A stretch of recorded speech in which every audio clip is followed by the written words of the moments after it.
episode. Wait, can you put your chair down a little bit?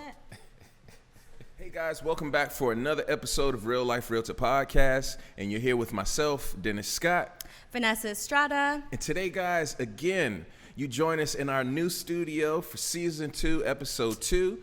And today, we're going to be talking to the new agents again. And what we're talking about specifically are ways for you to get more clients. And how, you may ask? Through hosting open houses. So for newer agents, it's very beneficial to host open houses. And today we're going to talk about what you need to know, how to get the open houses, how to prepare for the open houses, and what to do once you're there. So Vanessa, we're going to start off first talking about our pits and peaks of the week. I'll start with mine. My pit and peak of the week is that I have buyers in a seller's market where interest rates are climbing. I hear you. Higher than Mount Everest. Mount Everest ain't got shit on me. For sure. So, you know, it's tough right now for buyers. And especially with interest rates rising, it's really changing drastically their buying power. It's moving them more inland, away from the areas of where they want to be, away from the beach, and into those more in those areas where you're going to have to sacrifice location and condition. So my pit right now is that I have no sellers. I tell you that. Yeah, serious. So my peak of the week is, you know, I actually had an opportunity to utilize my degree, which I have my Bachelor's of Science in Visual Effects and Motion Graphics from the illustrious Art Institute of Silicon Valley. If you're wondering who does our animations, oh, now sure. You know. For sure. Now, my school is closed down now, and I'm trying to get some loan forgiveness. But my God. So, pits and peaks of the week, that was mine. So, Vanessa, how about you? I don't have a pit of the week, thank God. I bet you don't. You're peaking. Yeah, no, definitely. So peak of the week, I would say, has just been like, I've really been able to connect with my buyers, even though it's not the ideal situation. Right, you know, yeah. It always feels super good to be able to help a family in need and, you know, do all of that. So I've just been blessed. Nice. Can't complain. Hell no, you can't. You know, you're on a good run. Keep that momentum going. Seriously. Totally. So let's get right into it, guys. For newer agents, there are a ton of things you can do for free, and one of those things to get clients is host open houses. Yes, absolutely. Open houses will open the doors to literally. To a ton of things. So if you're a new agent, that's definitely one of the things you need to be doing every single weekend, putting yourself out there, letting people know you're in the market, and being knowledgeable. Right. So one of the ways to do that is first, make sure you're hosting open houses for listings under your brokerage. Yes. You want to make sure you're going on the MLS, looking at all the listings your brokerage has. No matter what brokerage you're under, in the MLS, it'll let you see all the listings. You can actually search up your own office, and there's like a little link that says like all listings. Click there and literally everything will come up. So then you'll look through the active ones, reach out to those agents and be like, hey, I'm a new agent. I see that, you know, you have a listing. Do you want me to host an open house? You know? For sure. And then, you know, depending on what answers you get. Now, some agents are going to tell you no outright. Straight and that's up, okay. they're going to say no. But and that's okay. You know, and you keep moving, you know, on to the next one. And eventually someone will say yes because, you know, agents, they are You're busy. You know, yeah. you're busy. And if a newer agent is hungry and ready to host an open house, perfect. I don't have to do it. And they're Great. going to see that. Yep. So usually you want to do this in early as you can in the week. So preferably Monday or Tuesday. I would say Tuesday. More oftentimes than not, listings do show up on a Tuesday or a Thursday or Friday. Yeah. So reach out to the agents then. And then what do you want to do next after you secure an open house, Vanessa? So there's a lot of preparation that you can do for this. So one of the main things that I make sure to do is read through the disclosures if there are any available. So as soon as you know that you have the open house, you've confirmed it with the agent, and you know your time and everything, you got to start looking through the listing, reading all the disclosures, because people will ask you like everything. Seriously. Even things that you wouldn't even think of. Right. And the disclosures, for those who aren't familiar, are the property's inspections. You know, sellers, before they list, it's best practice that you get all the inspections done up front. So once you get the open house, read the disclosure so you're aware of what's going on with the home. And then also some markets don't do that. We're blessed where we're at because we like to show all of our cards up front. But there's a lot of areas that don't do that. Sometimes I think the main document also to check if it's available is the seller property questionnaire, the SPQ. Just because that is coming straight from the seller as to things that they would know that nobody else would know. So like if there's noise from the freeway or like things like that, that's what will come up on there versus like just a home inspection or pest report, which is also important because they will ask you about that. Yes, yeah, for sure. So now you have the disclosures read, so you're familiar with what's going on with the property. Next is to actually go and visit the property. It's key that you visit the property. You don't want to be seeing the property the same day you're hosting the open house. Not ideally. Not ideally. Now it happens. There are situations where once you get into the rhythm, an agent may call you the day before or the same day, like, hey, can you host this open house? So, try the best as you can to check the property out before you get to the open house. Yeah. I was going to say another thing that's very important too is to have the MLS documents at the listing. One, you don't know if the service is going to be great in the area that you're in. If you're in the city, you probably won't have that problem. But for example, if you're in the mountains and you're trying to pull up the information on the MLS, it might not come up. So just print out the MLS sheet to have there so you have all the information on hand. That's just a tip because dude, I've been in so many situations where the internet doesn't work and I just take like a screenshot of it or something so I could refer back to that, but no, print it out. That's a great tip. Printing out sign-in sheets, because you really want to have a record of who came through the property and that way you have all their contact info too. So for sure. Do you want to go over kind of, because I know that a lot of people get kind of like weird about signing in. So signing in objections for signing in. For sure. So sign in objections it's a commonality because people come in to see the open house. They don't want to. They're like, oh no, you're just going to get my information to blow my phone up and spam me. So my way of handling objections is, okay, so why do you have to sign in? Well, the seller requires that everyone who wants to see this home sign in, and that's pretty much it. And if you feel uncomfortable signing, you don't have to see the home. And for a newer agent, that may be tough to do because you don't want to be rude, you don't want to turn anybody off, but if they're uncooperative at this point, you don't want them as a client to begin with. Hey, so you agents out there, when you're hosting your open house, it's important that you meet the potential buyer outside because you want to set that standard that A, I am in control of this situation. B, that in order to view this home, you have to literally get past me. So you want to make sure that you get them to sign in. I have mine on my Remarkable 2 paper tablet, and it's just a lot easier that way. And when I'm handing it over to them, say, please write legibly so that I can understand and get in contact with you. And if there are any objections, why do I have to sign? Why do you need my email? Why do you need my phone? Well, potential buyer, if someone comes in here and after you and they have a little tickle in their throat, I should be able to contact you and let you know. Oh, okay, you've been exposed. Yeah, okay. Whatever information, you don't have to put a real number. You know what I mean? Hopefully they literally could put like, I was going to say something like Jane Smith or something generic. But a little bit to backtrack though, before you even get to the open house, once you get the disclosures, you look at the property, you want to start doing your marketing. You want to let everyone know on Instagram, Facebook, LinkedIn, whatever.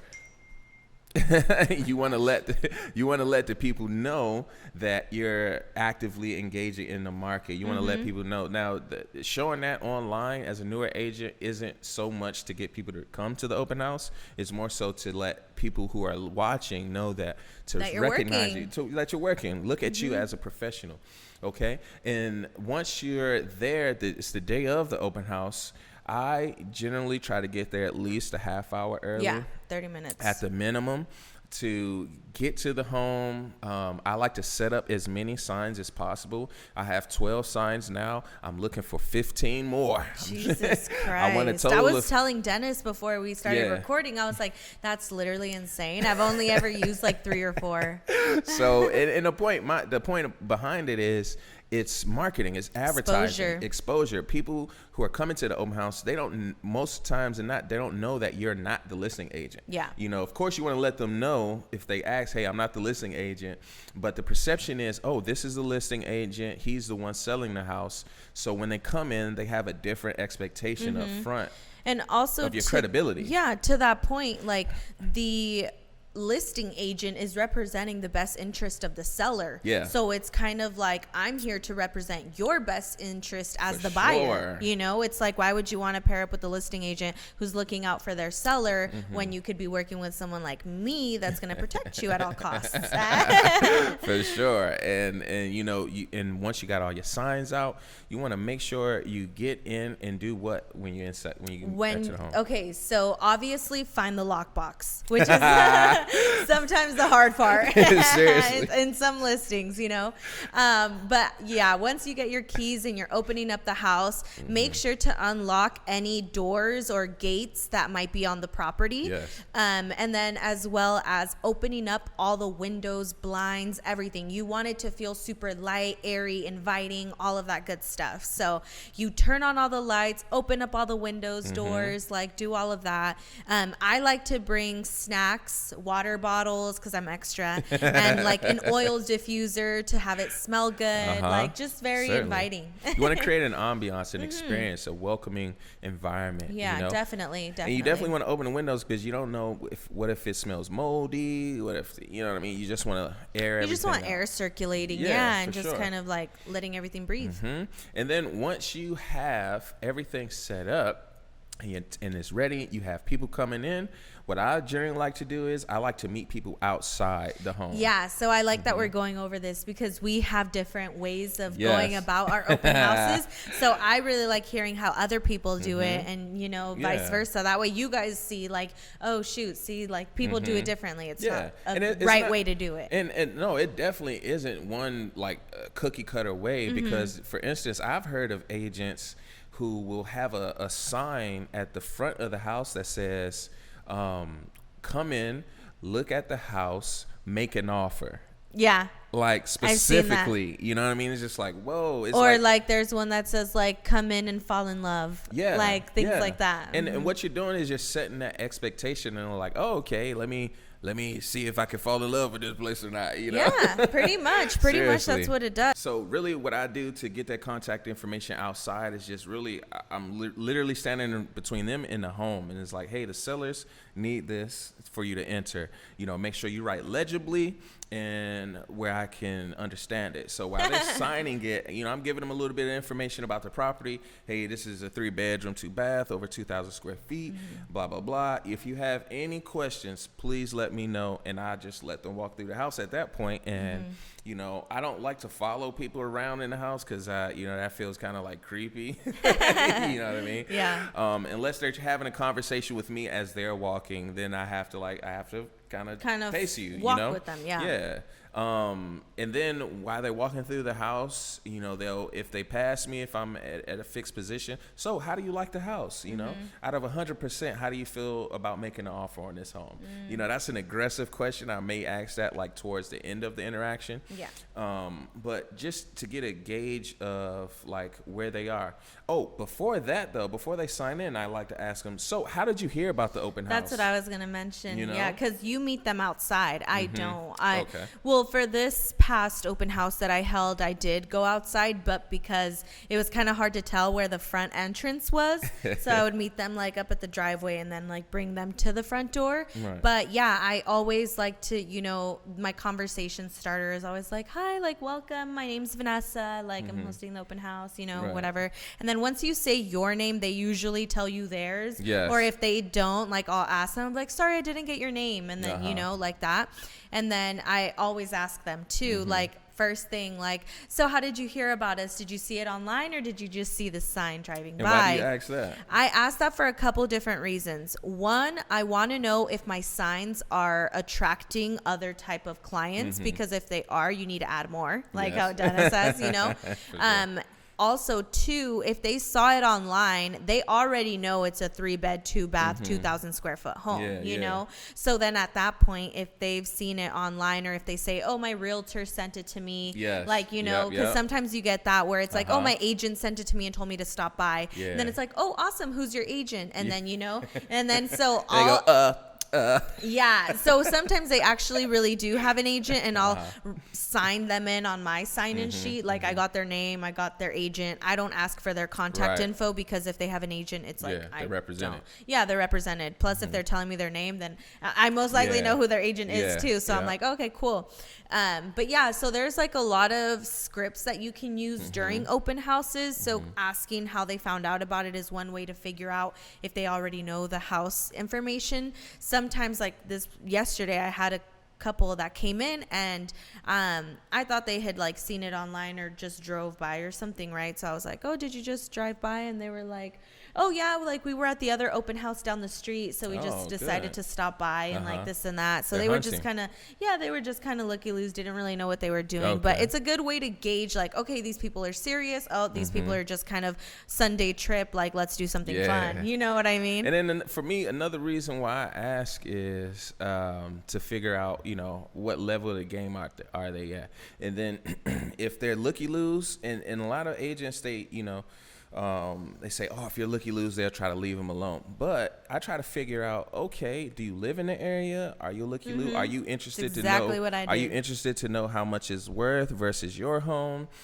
What do you need to do when you buy? So for the buyers who are coming in, do you need to sell a house in order to buy, or are you, you know? Yeah, I always say, like, you know how we said, like, what are you going to do with your current living situation? Are you going to rent it out, or are you going to sell? Right. And then they're like, oh no, I'm a renter, or like, oh no, I'm going to sell. Yeah. And it's like, okay. And if they're going to sell, all right. You know, have you had an agent come through and give you a home evaluation? Do you have a good idea of what your home's worth? And if they say no, well, you know, hey, it's no sweat off my back. You know, I don't have a problem doing this. I usually don't, but I would say, like, I can offer you free value. Yeah, you know what I mean? You're like, hey, I don't usually do this, but it's no problem to me. You know, after this open house, you know, I could come over to your property and give you a good idea of what it's worth. It's a no obligation situation, and you know, me coming over doesn't solidify our relationship. You know, it's just me providing you with not information. only that, but you don't really have to go to their house to give them a CMA. You could just get their property address and like do it that way. But you tell them, like, this is just, you know, tentative. I haven't seen your home,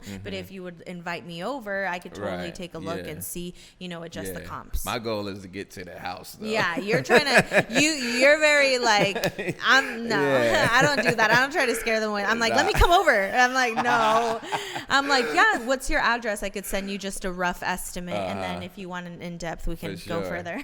Well, me trying to get to the house is more so to, like, to gauge, like, their time frame. If they're like, oh yeah, all right, cool, come on over, you know, because I've had that happen. Not so much at an open house, but during door knocking anyway. But anyways, we're talking about open houses. We got a little sidetracked, but sure.